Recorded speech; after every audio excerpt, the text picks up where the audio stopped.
আচ্ছা, একজন take pro হতে ঠিক কি লাগে চলুন আজ আমরা কম্পিউটার সায়েন্স আর ইঞ্জিনিয়ারিং ডিপ্লোমার একেবারে শেষ সবচেয়ে গুরুত্বপূর্ণ সেমিস্টারটা নিয়ে একটু গভীরে আলোচনা করি।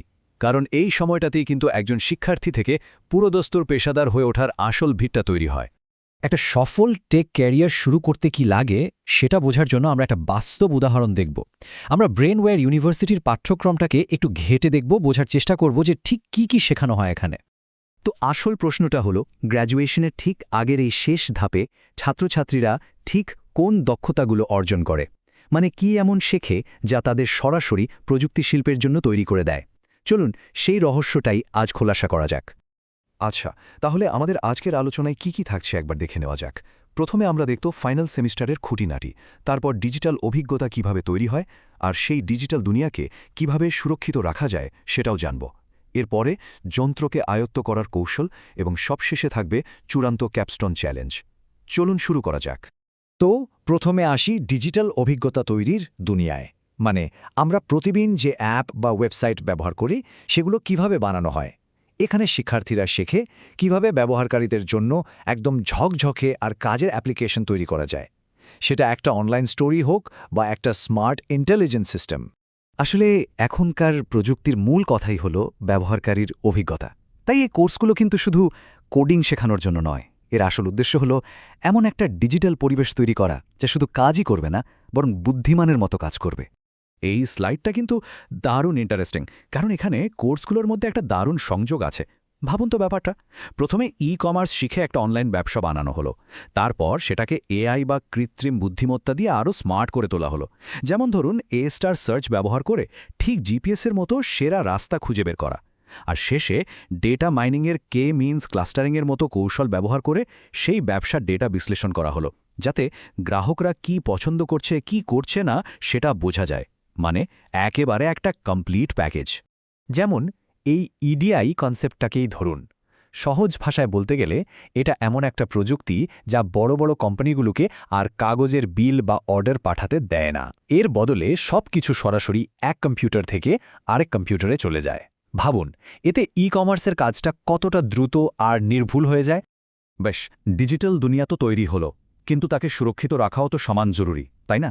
চলুন এবার দেখি কিভাবে সিস্টেমকে নানা রকম ত্রুটি আর হ্যাকিংয়ের মতো হুমকি থেকে রক্ষা করা যায়।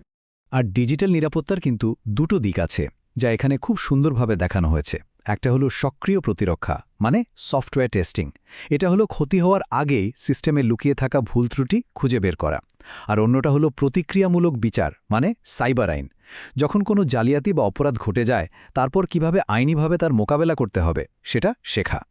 আর সবচেয়ে বড় কথা, এই পড়াশোনাটা শুধু বইয়ের পাতায় আটকে নেই। এখানে একদম বাস্তব জীবনের সাইবার ক্রাইম নিয়ে আলোচনা হয়। ইমেলের মাধ্যমে হয়রানি থেকে শুরু করে ইমেল স্পুফিং, সাইবার পর্নোগ্রাফি, এমনকি সাইবার স্টকিং পর্যন্ত। শিক্ষার্থীরা শেখে কিভাবে এই ধরনের অপরাধ চিনতে হয় আর এর আইনি দিকগুলো কি। চলুন এবার একটু গভীরে যাওয়া যাক।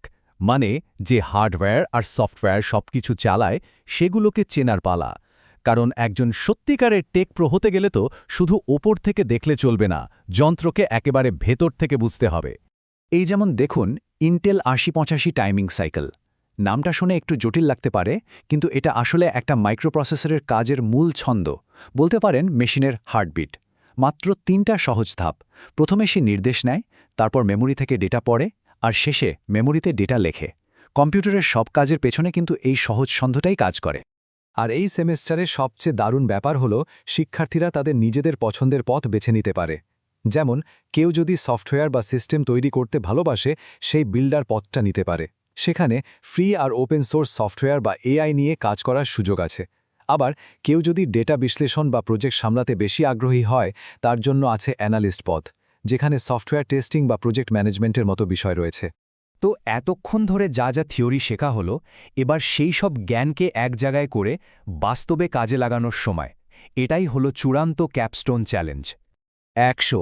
এই প্রজেক্টের জন্য মোট নম্বর হলো ১০০। এই একটা সংখ্যাই কিন্তু বুঝিয়ে দেয় যে এখানে পুঁথিগত বিদ্যার চেয়ে হাতে কলমে কাজ করার গুরুত্ব কতটা বেশি। এটাই আসলে একজন ছাত্র বা ছাত্রীর এতদিনকার অর্জিত দক্ষতার আসল পরীক্ষা। আর ব্যাপারটা শুধু কোডিং বা সফটওয়্যারের মধ্যে থেমে থাকে না। শিক্ষার্থীরা একেবারে হাতে কলমে হার্ডওয়্যারের কাজ শেখে। একটা পিসিকে স্ক্র্যাচ থেকে তৈরি করা, তাতে অপারেটিং সিস্টেম ইনস্টল করা, নেটওয়ার্কের তার বানানো, এমনকি ফাইল শেয়ার করার জন্য একটা ছোট নেটওয়ার্ক সেটআপ করা, সবকিছুই। আর সবকিছু শেষে আসে গ্র্যান্ড ভাইভা। এটা কিন্তু শুধু একটা মৌখিক পরীক্ষা নয়, এটা হলো নিজের তৈরি করা প্রজেক্টকে বিশেষজ্ঞদের সামনে তুলে ধরা, তাদের সব প্রশ্নের উত্তর দেওয়া আর প্রমাণ করা যে পুরো সেমিস্টারে যা যা শেখা হয়েছে তা আসলেই বোঝা গেছে। এটাই জ্ঞানের চূড়ান্ত পরীক্ষা। তাহলে এই পুরো যাত্রার শেষে একজন শিক্ষার্থী কিন্তু শুধু একটা ডিগ্রি পায় না, সে একজন দক্ষ প্রযুক্তিবিদ হয়ে ওঠে। এখন প্রশ্নটা হলো, এই সব দারুণ দক্ষতা হাতে পাওয়ার পর একজন নতুন টেক প্রো প্রথম কি তৈরি করতে পারে? সত্যি বলতে সম্ভাবনা কিন্তু অফুরন্ত। আকাশটাই হয়তো তার সীমানা।